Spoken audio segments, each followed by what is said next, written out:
Will South Korea fall to communist North Korea?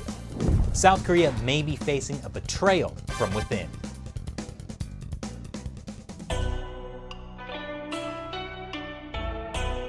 I'm Chris Chappell, and welcome to this special episode of China Uncensored for my amazing viewers in South Korea. Annyeonghaseyo. Do you like your freedom, your liberal democracy, your K-pop? Imagine losing all that.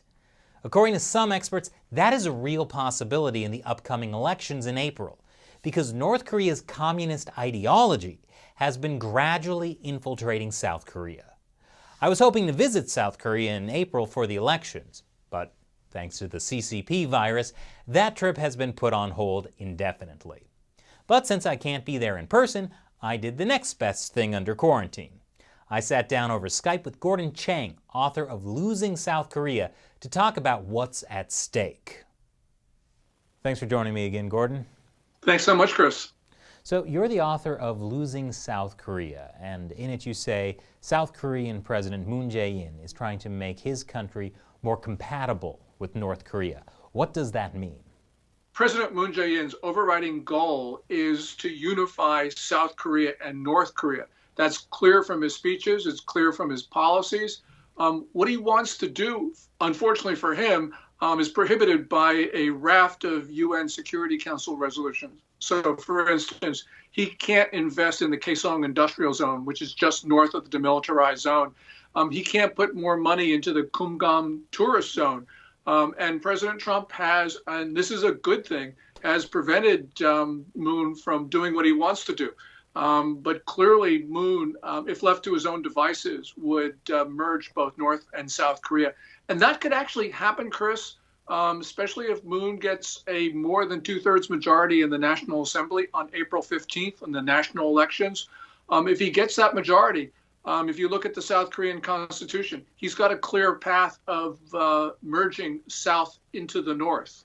How could the democratic country of South Korea be merged with North Korea? That seems incredible. It seems incredible, but the way it could happen is that the Constitution of South Korea says that there shall be a referendum of the people of South Korea in which they only need a simple majority to approve a constitutional amendment if the National Assembly by a two-thirds majority approves a constitutional amendment. Moon is actually very close to that two-thirds line in the National Assembly with his Democratic Party of Korea and its allies. Moon's really unpopular right now, but he is united and the opposition conservatives are divided. So it is not inconceivable that Moon can actually increase his majority in the National Assembly above the two-thirds line. And remember, Moon counts the votes in a referendum. So he very well may be able to get approval for some sort of unification of South and North Korea. It is not inconceivable. I mean, North Korea has threatened to turn Seoul into a sea of flames. Why is there any desire to get closer to North Korea? Well, Moon is, I think, a North Korean. He is anti-American, pro-China, and he wants his legacy to be the unification of the two Koreas. He can do it in the National Assembly elections. And we also know that a lot of his advisors, senior advisors around him, are the Jusapa, who believe in the overthrow of the South Korean government, take over the South by the North. These guys have not repudiated these views, and Moon, I believe, agrees with them. So it is not inconceivable that, within a year or so, that South Korea will be gone, which means that April 15th may be the last elections in South Korea. Geez, that's a lot to absorb. Is it just a nationalistic desire for unification, or is it actually an appeal of communism itself? I think it's probably both with regard to Moon. Now, most South Koreans, they in general would like the idea of unification on some terms, probably not the way Moon sees it. But, I'm not saying this is probable, Chris. I'm saying, though, it is much more likely than most people think, largely because you do have a unified government, and you have, although the conservatives, I think, are generally popular, more popular than Moon, Nonetheless, they come into this election divided. They're fighting among themselves. So in that type of situation, an unpopular president, deeply unpopular president, can actually prevail, increase his majority in the National Assembly, and push through a constitutional amendment to abolish South Korea. How are Moon Jae-in's policies weakening civil society in South Korea? Well, we have seen, for instance, an attempt to reimpose authoritarian rule in South Korea. So he's taken over the big broadcasters. He's imposed censorship, tried to do that, especially social media. Opponents are being jailed. They're being harassed with libel suits. He's allowed pro-North Korean thugs to run free in South Korea doing what they want. So democracy is very much at risk. Of course, there's a large majority of people who don't want communism in South Korea, but they are not as organized and they don't control the Blue House. So they're at substantial disadvantage.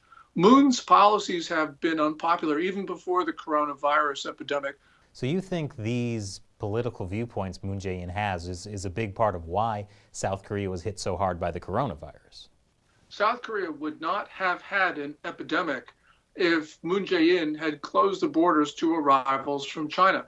At a very early stage, Moon said that the Chinese and the Koreans were brothers, and that the Koreans would share the suffering of the Chinese. And so arrivals from China spread the coronavirus to South Korea, and that's why the South had an epidemic. So I've heard the criticism that the reason South Korea is moving closer to North Korea is because President Trump legitimized Kim Jong-un by meeting with him. What do you think of that criticism?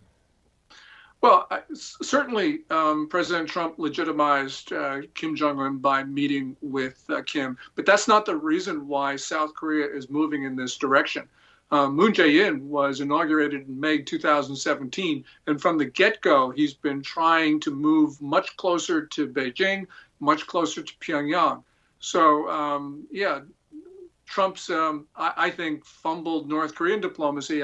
I don't like it, but it's not the reason why we're having troubles with South Korea. We're having troubles with South Korea because we have essentially someone in the Blue House in Seoul who is very pro-North Korea.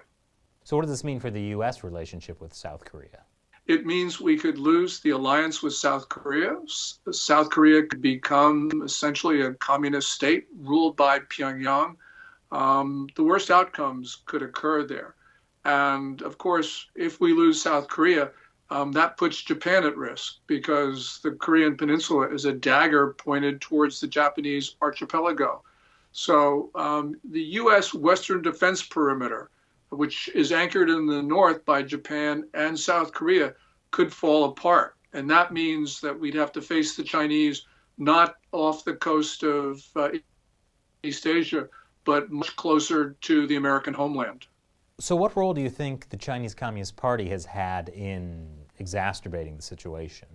Well, Beijing has really tried to woo Moon Jae-in. And it hasn't really had to try too hard because he was a willing victim to all of this. China always probes our alliance partners looking for weaknesses, and it certainly found one in Moon Jae-in. We have gone through progressive presidents in South Korea who were very sort of pro-North Korea, very friendly to China. We've done that in the past, but Moon has been the worst of them, and therefore everything could fall apart. I actually don't think it will happen. I think the South Korean people will rally, Chris, but this could be a very close-run thing, and we're at much greater risk than most Americans perceive. Now, as you mentioned, Moon Jae-in is not very popular right now. There's the issue of the coronavirus. How do you think that will impact the election in April and ties with North Korea? It's not clear what's going to happen in the election. Although Moon is deeply unpopular, and probably more unpopular than opinion polls suggest, nonetheless, his Democratic Party of Korea and its allies are unified, and the opposition conservatives are not.